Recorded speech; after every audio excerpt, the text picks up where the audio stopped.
हरिओम प्रिय दर्शकों, मैं हूं पंडित बलराम पांडे। हाजिर हूं कुंभ राशि वालों का 2023 का वार्षिक राशिफल लेके। बात करेंगे 2023 कैसा रहने वाला है। 2023 करियर के लिहाज से, फाइनेंस के हिसाब से, व्यापार के हिसाब से, स्वास्थ्य के हिसाब से कैसा रहने वाला है। तो वीडियो के लास्ट तक जरूर बने रहिएगा, क्योंकि हम लास्ट में जानेंगे वो उपाय जिसको करके 2023 को आप अपने लाइफ का स्वर्णिम अवसर बना सकते हैं, अपने लाइफ का स्वर्णिम सबसे अच्छा साल बना सकते हैं।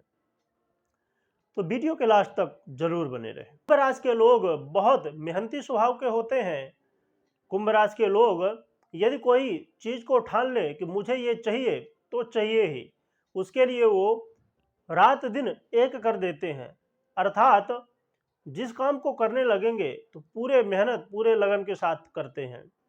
इसीलिए कुंभ राशि वालों को हाँ जरूर कोई भी चीज़ें लेट से प्राप्त होती हैं, परंतु प्राप्त जब होती हैं तो सफलताएं चार चांद लग जाते हैं सफलताओं में। और कुंभ राशि वाले हमेशा अपने मन की बात अपने मन में ही रखना ज़्यादा पसंद करते हैं। किसी से शेयर करना इनको ज़्यादा पसंद नहीं होता है। हर काम को गुप्त तरीके से करना, अपने ढंग से, अपने नियम कानून से करना इनको ज़्यादा पसंद होता है। और ये चाहते भी नहीं कि मैं किसी के काम में दखलंदाजी करूं, किसी के काम में डिस्टर्ब करूं या मुझको कोई डिस्टर्ब करे।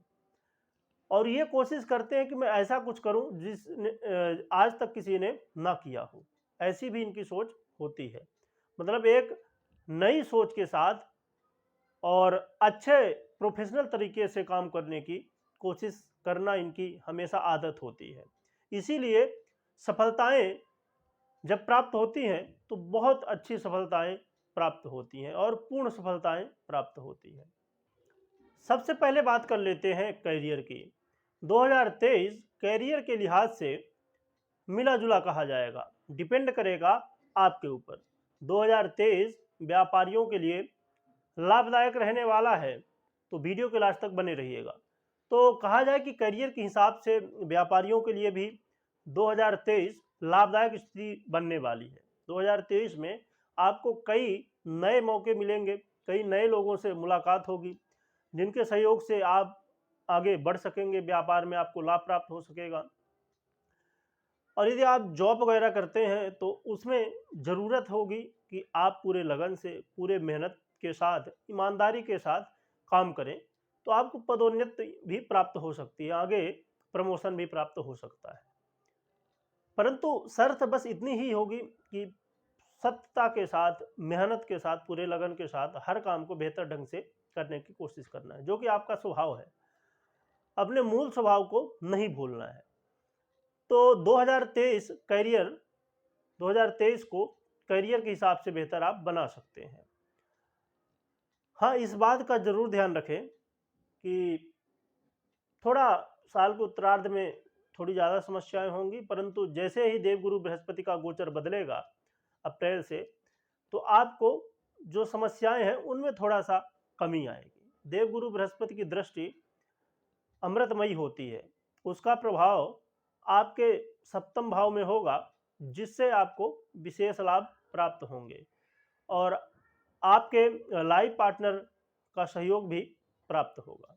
अब बात कर लेते हैं घर परिवार की, नाते रिश्तों की। नाते रिश्तों के हिसाब से 2023 कैसा रहने वाला है। तो नाते रिश्तों के हिसाब से 2023 बेहतर रहेगा। घर परिवार के सदस्यों का सहयोग प्राप्त होने वाला है और वहीं संतान पक्ष से कोई खुशखबरी मिल सकती है, या आप संतान की प्राप्ति की इच्छा रखते हैं तो वो भी आपकी मनोकामनाएं पूर्ण हो सकती हैं। और संतान के करियर में और हर तरह कहा जाए तो प्रगति उन्नति संतान को प्राप्त होने वाली है, जिससे घर में खुशी का माहौल रहेगा। हाँ, परंतु इस बात का भी ध्यान रखना जरूरी होगा, क्योंकि सप्तम भाव में शनि देव की दृष्टि पड़ेगी, जिससे वैवाहिक जीवन में कुछ मन उठाव जैसी स्थितियां पैदा हो सकती हैं। तो आपको जरूरी है कि आप अपने वाणी में कंट्रोल रखें और शांतिपूर्ण वर्ष बिताने की कोशिश करें। अपने पार्टनर का, अपने लाइफ पार्टनर का सम्मान करें तो बेहतर बनाया जा सकता है। क्योंकि देखिए, हमारे ऊपर ही डिपेंड करती हैं। यदि हम किसी चीज़ को पॉजिटिव तरीके से देखें तो पॉजिटिव दिखती हैं, निगेटिव तरीके से देखें तो निगेटिव दिखती हैं। तो यदि आप मिलजुल के रहेंगे, पूरा सम्मान करेंगे, प्रेम भाव से रहेंगे, तो स्थितियों को सुधारा भी जा सकता है। हमेशा हमें कोई भी चीज़ को पॉजिटिव तरीके से लेना ज़्यादा बेहतर होता है। और विशेष बात ये भी थोड़ा ध्यान रखनी होगी कि पिता के स्वास्थ्य में भी कुछ समस्याएँ हो सकती हैं, तो उनका भी ध्यान रखें। बाकी घर के लोगों का सहयोग प्राप्त होगा, आपस में मेल-जोल की स्थितियाँ बनेगी।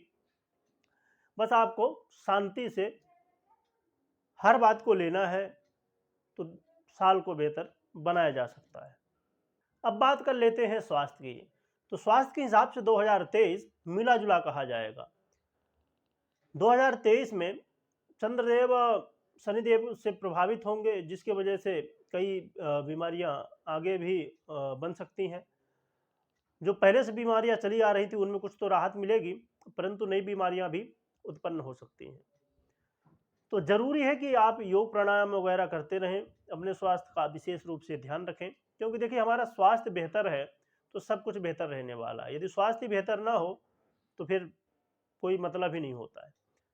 तो स्वास्थ्य का ध्यान रखें, हाँ, परंतु देवगुरु बृहस्पति की दृष्टि, उनका प्रभाव कहीं न कहीं आपको बचाता भी रहेगा। तो बहुत खराब तो नहीं कहा जाएगा, परंतु ध्यान भी रखना ज़रूरी होगा। वहीं अब बात कर लेते हैं फाइनेंस की, आर्थिक स्थिति की। तो फाइनेंस के हिसाब से 2023 बेहतर रहेगा, क्योंकि देवगुरु बृहस्पति द्वितीय भाव में गोचर करेंगे। तो इससे आपके पैतृक संपत्ति में वृद्धि होगी और कई लाभ मिलेंगे, कई अवसर मिलने वाले हैं।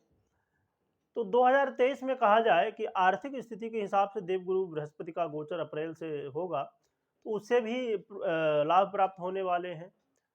बस आपको ज़रूरत है सही रास्ते में चलना, क्योंकि शनिदेव का स्वभाव होता है सत्य के मार्ग में चलना। उनको जो सत्य के मार्ग में चले वो लोग बहुत पसंद होते हैं, और जब हमें कोई पसंद हो, स्वाभाविक बात है कि हम उसकी सहायता करेंगे। तो बने रहिएगा, हम बात करेंगे लास्ट में साढ़े साथी की भी। और बात कर लेते हैं स्टूडेंट की। तो स्टूडेंट के लिए साल डिपेंड करेगा आपके ऊपर ही। आप जितनी मेहनत करेंगे उतनी सफलताएं प्राप्त होंगी, क्योंकि 2023 में साढ़े साथी का प्रभाव कहीं ना कहीं देखा जाएगा। परंतु यदि आप मेहनत करने से पीछे नहीं हटते हैं, पूरे मन से पूरे लगन से पढ़ाई करते हैं, यहाँ वहाँ भ्रमित नहीं होते हैं, तो साल को बेहतर स्टूडेंट भी बना सकते हैं। अब बात कर लेते हैं उपाय की, और उपाय से पहले बात कर लेते हैं साढ़े साथी की। तो जैसे कहा जाए कि मकर, कुंभ और मीन, इन पे साढ़े साथी का प्रभाव कहीं ना कहीं रहेगा। परंतु जैसे हमने अभी पहले मकर का बनाया, तो क्योंकि मकर कुंभ शनिदेव की ही राशि होती हैं, इनके आधिपत्य में ही आती हैं, तो ये दोनों राशि वाले लोग इतने जीवन में कहा जाए कि कष्ट पहले से भोग चुके हैं, पहले से इतनी मेहनत करना और हर चीज़ को जीवन में इनके डिले होना, ये पहले से इतना देख चुके हैं कि बहुत खास समस्याएं कोई भी हो तो ये सब निकल जाते हैं। मतलब जितनी भी समस्याएं जीवन में हो, इन्हें ये पार कर जाते हैं। तो कहा जाए कि साढ़े साथी का प्रभाव कहीं न कहीं रहेगा तो है ही, क्योंकि कोई भी साढ़े साथी हो, ढैया हो, इनका प्रभाव होता है। परंतु देवगुरु बृहस्पति, अर्थात यदि आप धर्म के रास्ते में चलते हैं, सही रास्ते में चलते हैं, तो जो भी समस्याएं आएंगी वो निकल जाएंगी। ये जीवन है, हर चीज़ को हमें पॉजिटिव तरीके से देखा जाए। अब 6 को देखेंगे एक तरफ से तो 9 दिखेगा, और एक तरफ से 6 दिखेगा। तो देखने वाली सोच है। हाँ, तकलीफ तो होती है, क्योंकि आप 6 देख रहे हैं, सामने वाला 9 देख रहा है, तो कहीं ना कहीं वो तो बोलेगा कि 9 दिख रहा है, आप बोलेंगे 6 दिख रहा है। तो मन मतभेद हो सकता है, परंतु है तो वही। तो बस ज़रूरत, मेरा कहने का मतलब यही है, चाहे साढ़े साती हो, चाहे ढैया हो, या कोई भी ग्रह की स्थिति हो, हमें डरना नहीं चाहिए। ये सब ग्रह भगवान के ही बनाए हुए हैं, और यदि हम भगवान के शरण में रहते तो सभी समस्याएं दूर कर देते हैं। तो सबसे महत्वपूर्ण बात आपको ये ध्यान में रखना है कि जो भी आप यूट्यूब में या टीवी में कहीं भी शनि की साढ़े साती हो, ढैया हो या कोई ग्रहों का बदलाव, ग्रह का गोचर हो, देखते हैं, तो वो डिपेंड करता है आपकी जन्म कुंडली पे।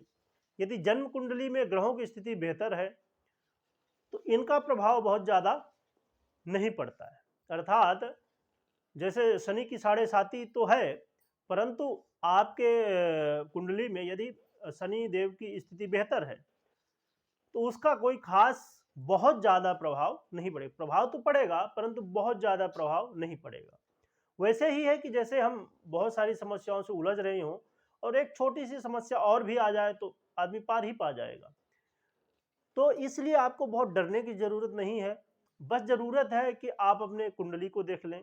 हाँ, यदि कुंडली में भी स्थिति शनिदेव की सही नहीं है तो फिर सावधान रहने की ज़रूरत है, फिर भी डरने की ज़रूरत नहीं है। यदि आप भगवान की शरण में रहते हैं तो कोई समस्याएं नहीं होने वाली है। अब जान लेते हैं लास्ट में वो उपाय जिसको करके साढ़े साती के बावजूद आप अपने साल को बहुत बेहतर बना सकते हैं। करना आपको क्या है कि शनिदेव के शरण में रहना है। शनिदेव को तेल चढ़ाना हो गया, उनको शनि चालीसा का पाठ करना हो गया, तो जितनी सेवा आप कर सकें, शनिदेव के दर्शन करना हो गया, और विशेष हनुमान जी की शरण आपको लेना होगा। यदि हर दिन संभव हो हनुमान चालीसा का पाठ कर लें, सुंदरकांड का पाठ कर लें, ना संभव हो तो कम से कम शनिवार या मंगलवार तो भी हनुमान चालीसा, सुंदरकांड जो भी आपको उपलब्ध हो वो करें। और भगवान राम को हमेशा प्रसन्न रखें, क्योंकि यदि राम जी प्रसन्न है तो हनुमान जी वैसे भी प्रसन्न, हनुमान जी प्रसन्न है तो शनिदेव भी प्रसन्न। तो हनुमान जी के शरण में रहें, भगवान राम की शरण में रहें, शनिदेव की शरण में रहें। इनकी जितना पूजा पाठ धर्म कर्म करें, और विशेष बात सत्य के रास्ते में चलें। शनिदेव जो सत्य के रास्ते में चलते हैं, सही रास्ते में चलते हैं, उनके ऊपर हमेशा कृपा बनाए रखते हैं।